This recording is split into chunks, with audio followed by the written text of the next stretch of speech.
बिस्मिल्लाहिर्रहमानिर्रहीम, अस्सलामुअलैकुम। मैं हूं जायशा, आप लोग देख रहे हैं लाइफस्टाइल विद जायशा। आज की रेसिपी बहुत ही ज़बरदस्त है। आप लोगों को शायद ज़बरदस्त ना लगे क्योंकि बारिश हो रही है, गर्मी का ज़ोर हो चुका है ख़त्म।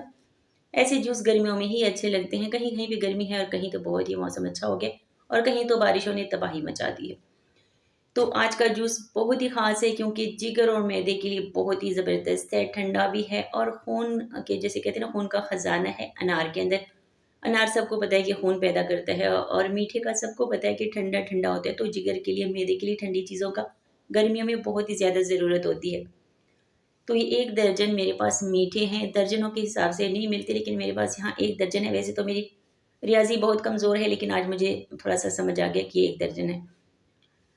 तो ये जब भी मैं अनार के दाने निकालती हूँ ना, पानी में रखती हूँ ताकि जो बीमार, जो मुर्दा दाने हैं ना, वो सतह पे आ जाएँ। जैसे लाश मरने के बाद सतह पे आ जाती है, तो ये दाने भी आ जाते हैं। इसका निकालना आसान होता है फिर। ये किसी काम के दाने नहीं होते, इसमें बीमार दाने होते हैं और कुछ निशान लगे होते हैं, तो इस तरीके से हम इसको निकाल सकते हैं आसानी के साथ।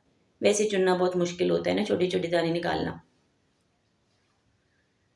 तो ये हमारे ज़बरदस्त किस्म का अनार, आप लोगों को लग रहा होगा अनार और इसको साथ में कौन बनाता है? जिस तरीके से आज हम बनाएँगे ना, ये तरीका अगर आप लोग इस्तेमाल कर लें तो 2 चीज़ों की अगर जब क़ुव्वत मिल जाती है ना, तो वो डबल हो जाती है, डबल से भी ज़्यादा। 1 के साथ 1 मिलाते हैं तो 11 की ताकत सबको मालूम है, 1 की ताकत फिर कमज़ोर होती है। तो ये जब 11 मतलब दोनों क़ुव्वत वाली चीज़ें जब मिलती हैं ना, तो इससे फिर जिगर और मैदे के लिए जो आप लोगों को क़ुव्वत मिलेगी, जो ठंडक मिलेगी, तो अंदर तो आप लोगों के एसी लग जाएँगे इंशाल्लाह।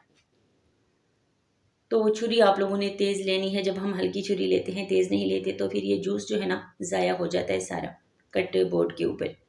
तो आप लोगों ने छुरी का तेज़ छुरी का इस्तेमाल करना है। आप लोगों ने सबको इस तरीके से कट कर लेना है। आप लोगों ने मीठों को नहीं धोना, आप लोगों ने सिर्फ़ अनार को धोना है और उसके बाद हमने इसको छान लेना है।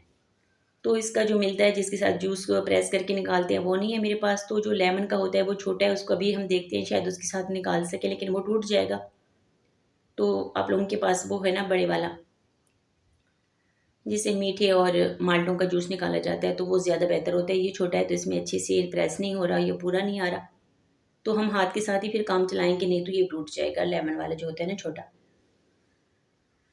तो इस तरीके से प्रेस करती। अच्छा, ये हड्डियाँ मैं क्यों निकाल रही हूँ, बीज क्यों निकाल रही हूँ? बीज होते हैं बहुत ज़्यादा कड़वे, तो जब भी हम जूस बनाएँगे ना, तो ये इसमें बहुत ज़्यादा कड़वाहट हो जाएगी, तो अभी से हम ये जू निकाल लेते हैं सारे। अनार के जो दाने होते हैं ये कड़वे नहीं होते, अगर कड़वे होते भी हैं तो इतने नहीं होते जितने के माल्टे के और लीमू के और मीठों के दाने, बीज जो हैं कड़वे होते हैं। यहाँ पे मैं मीठा ऐड कर रही हूँ, चीनी 4 से 5 चम्मच। अगर आप लोग खालिस बना रहे हो अनार और मीठे का जूस, तो फिर आप लोगों ने चीनी का इस्तेमाल नहीं करना। अगर आप लोगों ने आगे चल के पानी ऐड करना है, तो फिर आप लोगों ने 5-6 चम्मच अपने हिसाब से मीठा ऐड कर लेना है। तो काला नमक आप लोगों ने दोनों सूरतों में करना है। तो अभी जो है ना, हमने पानी का बनाना है, आगे चल के 4-5 गिलास बनाएँगे, तो मैंने अभी यहाँ से थोड़ा-सा मीठा ऐड कर लिया। अगर आप लोगों ने खालिस बनाना है तो फिर मीठा ऐड करने की ज़रूरत नहीं है। अनार के अंदर इतना मीठा होता है, फिर वो मीठे के अंदर खुद भी इतना मीठा होता है, तो फिर मीठा ऐड करने की ज़रूरत नहीं होती। बस आप लोग ने क्या करना है, काला नमक ऐड कर लेना है। आप लोगों का बहुत ही ज़बरदस्त किस्म का क़ुव्वत वाला एक पावरफुल जिसे कहते हैं ना, वो जूस रेडी हो जाएगा जिगर मैदे के लिए। आप लोगों का मैदा भी ठंडा रहेगा इंशाल्लाह और आप लोगों का जो खून की कमी है ना, वो भी इंशाल्लाह आहिस्ता-आहिस्ता पूरी हो जाएगी। तो अनार के जो बीज हैं उसको हमने छान लिया। अब हमें क्या करना है, इसमें हम बर्फ़ ऐड करेंगे और थोड़ा-सा फिर पानी ऐड करेंगे क्योंकि हमने 4 से 5 गिलास बनाने हैं मीठा। तो जामी शीरी तो सबको समझ आ गई है कि इसको नहीं इस्तेमाल करना, आप लोगों ने रूह अफ़ज़ा को इस्तेमाल करना है।